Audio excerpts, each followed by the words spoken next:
Doctor Babasaheb Ambedkar यांच्या आयुष्याच्या शेवटच्या 24 तासांमध्ये काय घडले याबद्दल अनेकांना उत्सुकता असते. त्यांच्या पत्नी डॉक्टर सावित्रीबाई माईसाहेब आंबेडकर यांनी त्यांच्या आत्मचरित्रात या शेवटच्या दिवसाचे अत्यंत तपशीलवार वर्णन केले आहे. 5 डिसेंबर 1956चा दिवस बाबासाहेबांच्या आयुष्यातील शेवटचा पूर्ण दिवस सामान्य दिवसासारखाच सुरू झाला. त्या दिवशी सकाळी सुमारे 8:30 वाजता बाबासाहेब झोपेतून उठले. माईसाहेब चहाची ट्रे घेऊन त्यांच्या खोलीत गेल्या आणि त्यांना उठवले. दोघांनी एकत्र बसून चहा घेतला. त्यावेळी नानकचंद रत्तू, जे बाबासाहेबांचे सहाय्यक होते, तेही ऑफिसला जाण्यापूर्वी आले. त्यांनीही त्यांच्यासोबत चहा घेतला आणि नंतर ते कामावर निघून गेले. यानंतर माईसाहेबांनी बाबासाहेबांना त्यांच्या रोजच्या कामांमध्ये मदत केली आणि नाश्त्यासाठी टेबलवर आणले. त्या दिवशी नाश्त्याच्या वेळी बाबासाहेब, माईसाहेब आणि डॉक्टर मालवणकर तिघेही एकत्र होते. नाश्ता झाल्यानंतर ते बंगल्याच्या व्हरांड्यात बसले आणि गप्पा मारल्या. बाबासाहेबांनी वर्तमानपत्र वाचले. थोड्याच वेळात माईसाहेबांनी त्यांना औषधं आणि इंजेक्शन दिले. त्यानंतर त्या स्वयंपाकघरात गेल्या. बाबासाहेब आणि डॉक्टर मालवणकर व्हरांड्यात बसून चर्चा करत राहिले. डॉक्टर मालवणकर हे मुंबईतील एक प्रसिद्ध फिजिओथेरपिस्ट होते. त्यांचा क्लिनिक गिरगावमध्ये होता आणि ते त्यांच्या क्षेत्रातील तज्ज्ञ म्हणून ओळखले जात होते. ते बाबासाहेबांचे डॉक्टरच नव्हे तर जवळचे मित्रही होते. माईसाहेबांनी त्यांच्या वैद्यकीय शिक्षणानंतर काही काळ डॉक्टर मालवणकर यांच्या मार्गदर्शनाखाली काम केले होते. त्याच काळात त्यांची बाबासाहेबांशी ओळख झाली. दुपारी सुमारे 12:30 वाजता माईसाहेबांनी बाबासाहेबांना जेवणासाठी बोलावले. त्यावेळी बाबासाहेब लायब्ररीमध्ये बसून वाचन आणि लेखन करत होते. ते त्यांच्या महत्त्वाच्या ग्रंथावर बुद्ध आणि त्यांचा धम्म याच्या प्रस्तावनेवर काम करत होते. माईसाहेबांच्या म्हणण्यानुसार त्यांनी बाबासाहेबांना दुपारचे जेवण दिले. जेवण झाल्यानंतर बाबासाहेब विश्रांतीसाठी झोपायला गेले. दिल्लीत असताना माईसाहेब स्वतःच घरासाठी लागणाऱ्या वस्तूंची खरेदी करत असत. त्या साधारणपणे तेव्हा बाजारात जात असत जेव्हा बाबासाहेब संसदेत गेलेले असत किंवा विश्रांती घेत असत. त्या दिवशीही बाबासाहेब जेवण करून झोपलेले असल्यामुळे त्यांना न सांगता जाणे त्यांनी पसंत केले, जेणेकरून त्यांची झोप मोड होऊ नये. दोघेही सायंकाळी सुमारे 5:30 वाजता परत आले. तेव्हा बाबासाहेब खूप रागात होते. माईसाहेबांनी त्यांच्या आत्मचरित्रात लिहिले आहे की बाबासाहेबांचा राग येणे हे नवीन नव्हते.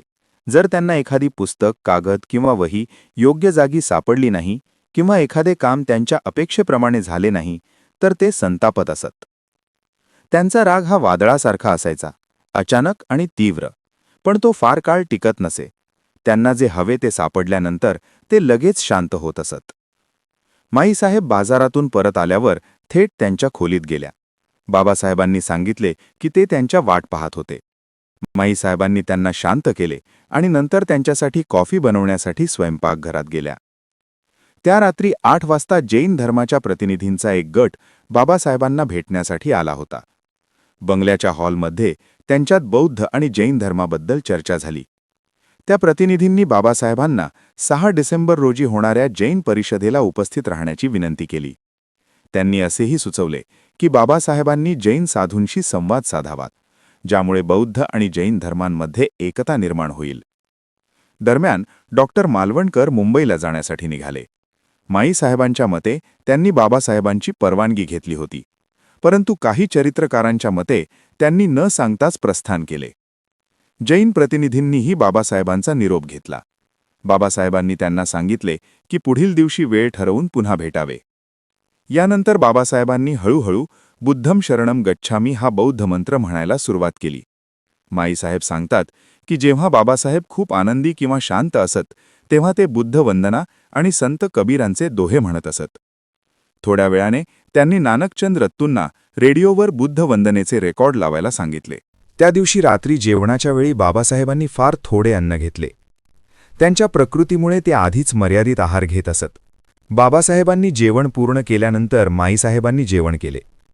विशेष म्हणजे बाबासाहेब माईसाहेबांचे जेवण संपेपर्यंत थांबले. जेवणानंतर त्यांनी संत कबीरांचा एक प्रसिद्ध दोहा म्हटला, चलो कबीर तेरा भवसागर डेरा. हा दोहा म्हणत ते हळूहळू त्यांच्या शयनकक्षाकडे निघाले. त्यांच्या हातात काही पुस्तके आणि कागदपत्रे होती. बेडरूममध्ये जाताना त्यांनी त्यांच्या सहाय्यक नानकचंद रत्तूंना काही कागद दिले. त्यात बुद्ध आणि त्यांचा धम्म या पुस्तकाच्या प्रस्तावनेची प्रत होती. तसेच त्यांनी एस.एम. जोशी आणि आचार्य अत्रे यांच्यासाठी लिहिलेली पत्रेही दिली आणि ती टेबलावर ठेवण्यास सांगितले. नानकचंद रत्तूंनी आपले काम पूर्ण केल्यानंतर ते त्यांच्या घरी निघून गेले. दरम्यान माईसाहेब स्वयंपाकघरात आपले उरलेले काम पूर्ण करत होत्या. बाबासाहेबांना रात्री उशिरापर्यंत वाचन आणि लेखन करण्याची सवय होती. अनेकदा ते संपूर्ण रात्र काम करत असत. मात्र 5 डिसेंबर 1956 ची रात्र वेगळी ठरली. माईसाहेबांच्या आत्मचरित्रानुसार त्या रात्री बाबासाहेबांनी पुन्हा एकदा बुद्ध आणि त्यांचा धम्म या ग्रंथाच्या प्रस्तावनेत काही सुधारणा केल्या. त्यांनी लिहिलेली पत्रे पुन्हा एकदा वाचून पाहिली. ही त्यांची शेवटची लेखनकृती ठरली. नेहमीप्रमाणे रात्रभर जागरण न करता त्या दिवशी बाबासाहेब सुमारे 11:30 वाजता झोपायला गेले. हा त्यांच्या दैनंदिन दिनक्रमाच्या पूर्णतः विरुद्ध होता. माईसाहेबांनी त्या रात्रीबद्दल अतिशय भावनिक शब्दांत लिहिले आहे की हीच रात्र बाबासाहेबांच्या आयुष्याची अखेरची रात्र ठरली. 6 डिसेंबरची सकाळ झाली. माईसाहेब रोजप्रमाणे सकाळी उठल्या आणि चहा तयार केला. सुमारे 7:30 वाजता त्या बाबासाहेबांना उठवण्यासाठी त्यांच्या खोलीत गेल्या.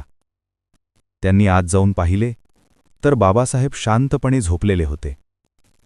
त्यांचा एक पाय उशीवर ठेवलेला होता. माईसाहेबांनी त्यांना 2-3 वेळा हाक मारली, पण काहीच प्रतिसाद मिळाला नाही. त्यांना वाटले की बाबासाहेब गाढ झोपेत आहेत, म्हणून त्यांनी त्यांना हलवून उठवण्याचा प्रयत्न केला. परंतु त्यांच्या लक्षात आले की बाबासाहेबांच्या शरीरात कोणतीही हालचाल नव्हती. त्या क्षणी एक भयंकर सत्य समोर आले. झोपेतच बाबासाहेबांचे प्राण गेले होते. माईसाहेबांना जबरदस्त धक्का बसला. त्या मोठ्याने रडू लागल्या. त्यावेळी बंगल्यात फक्त 2च लोक होते, माईसाहेब आणि त्यांचे सहाय्यक सुदामा. माईसाहेबांनी रडतच सुदामाला हाक मारली. सुदामा धावत आले. यानंतर माईसाहेबांनी तात्काळ डॉक्टर मालवणकर यांना फोन केला आणि पुढे काय करावे याबद्दल विचारले. डॉक्टरांनी सांगितले की कोरामीनचे इंजेक्शन द्यावे, परंतु तोपर्यंत खूप उशीर झाला होता.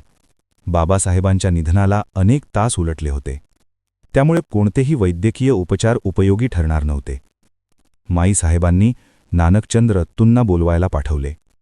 सुदामा गाडी घेऊन गेले आणि नानकचंद रत्तूंना त्यांच्या घरी जाऊन आणले. दरम्यान काही लोकांनी बाबासाहेबांच्या शरीराची मालिश केली. काहींनी कृत्रिम श्वास देण्याचाही प्रयत्न केला, पण सर्व प्रयत्न निष्फळ ठरले. भारताचा एक महान विचारवंत, समाजसुधारक आणि संविधान निर्माता डॉक्टर बाबासाहेब आंबेडकर या जगाचा निरोप घेऊन गेले होते. नानकचंद रत्तू बंगल्यात पोहोचल्यावर त्यांनी परिस्थितीची गंभीरता ओळखली आणि एक क्षणही न दवडता बाबासाहेबांच्या निकटवर्तीयांना व परिचितांना त्यांच्या निधनाची बातमी कळवण्यास सुरुवात केली. त्यानंतर त्यांनी सरकारी विभागांनाही माहिती दिली. Press trust of India (PTI), United news of India (UNI) आणि आकाशवाणी यांसारख्या माध्यमांद्वारे ही बातमी काही वेळातच संपूर्ण देशभर पसरली. जणू काही वणव्याप्रमाणे ही बातमी सर्वदूर पोहोचली आणि क्षणार्धात देशभर शोककळा पसरली. डॉक्टर बाबासाहेब आंबेडकर यांच्या निधनाची वार्ता समजताच त्यांच्या अनुयायांमध्ये आणि विशेषतः वंचित, शोषित समाज घटकांमध्ये प्रचंड दुःखाची लाट उसळली. दिल्लीतील त्यांच्या 26 अलीपूर रोड येथील निवासस्थानी हजारो लोक जमा होऊ लागले. लोक दूरदूरच्या भागांतून धावत येत होते, फक्त एकदाच का होईना आपल्या नेत्याचे अंतिम दर्शन घेण्यासाठी. त्या वातावरणात एक गहिवर, एक अवर्णनीय वेदना पसरली होती. अनेकांच्या डोळ्यात अश्रू होते, तर काही जण निःशब्द उभे राहून आपल्या भावनांना आवर घालत होते. या दरम्यान बाबासाहेबांच्या अंत्यसंस्काराबाबत चर्चा सुरू झाली. माईसाहेबांची इच्छा होती की त्यांचा अंत्यसंस्कार सारनाथ येथे व्हावा, कारण ते बौद्ध धर्माशी निगडीत अत्यंत पवित्र स्थान आहे. तथापि बाबासाहेबांचे कार्यक्षेत्र, त्यांचा जनसंपर्क आणि त्यांचे बहुसंख्य अनुयायी मुंबईत असल्यामुळे अनेकांनी मुंबईतच अंत्यसंस्कार करण्याचा सल्ला दिला. विचारविनिमयानंतर अखेर निर्णय झाला की बाबासाहेबांचे अंतिम संस्कार मुंबईतच केले जातील. दरम्यान देशातील अनेक मान्यवर नेते बाबासाहेबांच्या निवासस्थानी पोहोचले. त्यावेळी भारताचे पंतप्रधान असलेले जवाहरलाल नेहरू यांनी स्वतः उपस्थित राहून बाबासाहेबांना श्रद्धांजली अर्पण केली. केंद्र सरकारमधील मंत्री, संसद सदस्य आणि विविध क्षेत्रातील प्रतिष्ठित व्यक्तीही तिथे जमल्या होत्या. संपूर्ण देश या दुःखद घटनेत सहभागी झाला होता. बाबासाहेबांचे पार्थिव शरीर मुंबईला नेण्यासाठी विशेष विमानाची व्यवस्था करण्यात आली. ही व्यवस्था जगजीवन राम यांनी केली. त्यानंतर बाबासाहेबांचे पार्थिव शरीर विमानाने दिल्लीहून मुंबईकडे रवाना झाले. या प्रवासादरम्यान अनेक ठिकाणी लोकांनी त्यांना श्रद्धांजली वाहिली, मनोमन निरोप दिला. मुंबईत पार्थिव शरीर पोहोचताच एक महासागरच उसळला. लाखो लोक अंतिम दर्शनासाठी जमले. रस्ते लोकांनी फुलून गेले होते. सर्वत्र एकच भावना होती, आपल्या प्रिय नेत्याला अखेरचा निरोप देण्याची. वातावरण अत्यंत भावनिक झाले होते. अनेकांच्या डोळ्यांतून अश्रू वाहत होते. काही जण घोषणाबाजी करत होते, तर काही शांतपणे उभे राहून आपल्या भावनांना शब्द देण्याचा प्रयत्न करत होते. 6 डिसेंबर 1956 रोजी मुंबईत बाबासाहेबांचा अंत्यसंस्कार करण्यात आला. आज ज्या ठिकाणी त्यांचे स्मारक उभे आहे, चैत्यभूमी, ते ठिकाण त्यांच्या अनुयायांसाठी एक पवित्र तीर्थक्षेत्र बनले आहे. दरवर्षी 6 डिसेंबरला लाखो लोक येथे येऊन त्यांना अभिवादन करतात, त्यांच्या कार्याची आठवण काढतात आणि त्यांच्या विचारांना नव्याने उजाळा देतात. बाबासाहेबांचे निधन म्हणजे केवळ एका महान व्यक्तीचा अंत नव्हता, तर एका युगाचा शेवट होता. तरीसुद्धा त्यांचे विचार, त्यांचे कार्य आणि समाजासाठीचा त्यांचा लढा आजही जिवंत आहे. त्यांनी दिलेला समानतेचा, न्यायाचा आणि मानवतेचा संदेश पुढील पिढ्यांना प्रेरणा देत राहणार आहे. अशा प्रकारे 5 आणि 6 डिसेंबर 1956 हे दिवस भारतीय इतिहासात कायमस्वरूपी कोरले गेले. एका महान व्यक्तिमत्वाचा देह अंत झाला, पण त्यांची विचारधारा अमर झाली.